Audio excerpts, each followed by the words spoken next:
Welcome to my channel and Await. Today we will going to discuss about the sternoclavicular joint, that is a saddle type of synovial joint, and this sternoclavicular joint is present between the sternum and the clavicle plus the costal cartilage.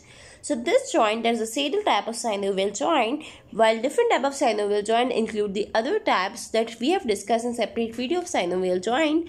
So this joint have a particular wide range of movement, and this act as a ball and socket type of joint. Also, this sternoclavicular joint is the only joint that provide attachment between the upper limb and the axial skeleton. Sternum is a part of axial skeleton, while that of a clavicle is a part of pectoral girdle. So between the two parts of the body, this joint is a particular joint.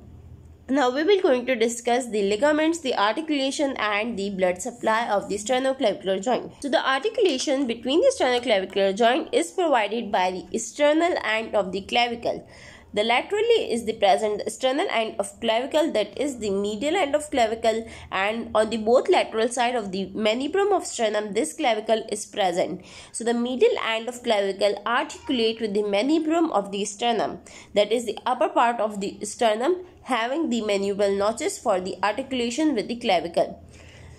The third thing that articulate in this joint is the first costal cartilage by the costal ridge on the clavicle. So these three parts of the articulation form the sternoclavicular joint, and there is a one articulating disc that divides this sternoclavicular joint into a completely two parts that can be a fibrocartilaginous disc of the articular joint.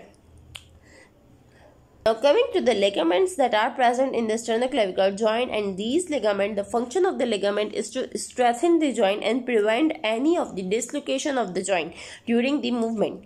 So the three ligaments that are very important in the sternoclavicular joint includes the anterior and the posterior sternoclavicular ligament that we will discuss in a diagrammatic view. The interclavicular ligament between the clavicle. This interclavicular ligament is present between the two clavicles on the opposite side.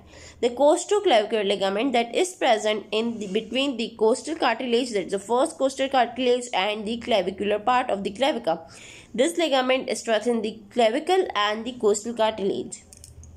Now here you can see the articulation is between the manubrum of the sternum and the medial part of the clavicle with the first rib. This is the first rib and the first costal cartilage. The first costal cartilage and the first rib are attached with the clavicle by a costoclavicular ligament, and this clavicle is attached to the manubrum of sterna at the manubral notch by the anterior sternoclavicular ligament, and posteriorly by the posterior sternoclavicular ligament.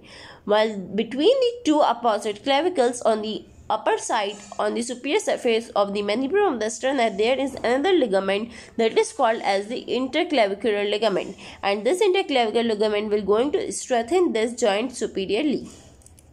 Coming to the movement that is provided by the sternoclavicular joint, these movements include some of the elevation, that is the upward movement of the hand or the sternum. The depression, that is a downward movement towards the gravity. The circumduction, that is the rotational movement that is provided somewhat in the sternoclavicular joint. While some of the protraction, that is the upward forward movement, and the retraction, that is the backward movement, can also found some movement of this protraction retraction also found in the sternoclavicular joint, but these all movement are very little, so they cannot be easily exercised in our body. They are very little and they cannot be feel at a wide range. Now the blood supply. The blood supply to the sternoclavicular joint is from the internal thoracic artery. It can be from the nerve and the artery. It can be from the suprascapular nerve, suprascapular artery, and the nerve included the supraclavicular nerve, that is a part of axial nerve, and this whole blood supply and the articulation innervation is very important for a joint to move, because certain muscles are also attached to the joint, and these ligaments also require the nourishment. These all articulating surfaces are covered with a joint capsule. So the joint capsule, on the articulated surfaces there is a synovial membrane, and there will be a fluid in the synovial cavity that we have discussed in a separate video of synovial joints, that how a synovial joint is formed. So this is also synovial joint. So between these joints there will be a ligament and there will be a capsule. So providing the nourishment to the capsule, there are certain arteries and nerve to provide the nourishment and the innervation. I hope you will be explained well. Thank you for watching. Subscribe for more.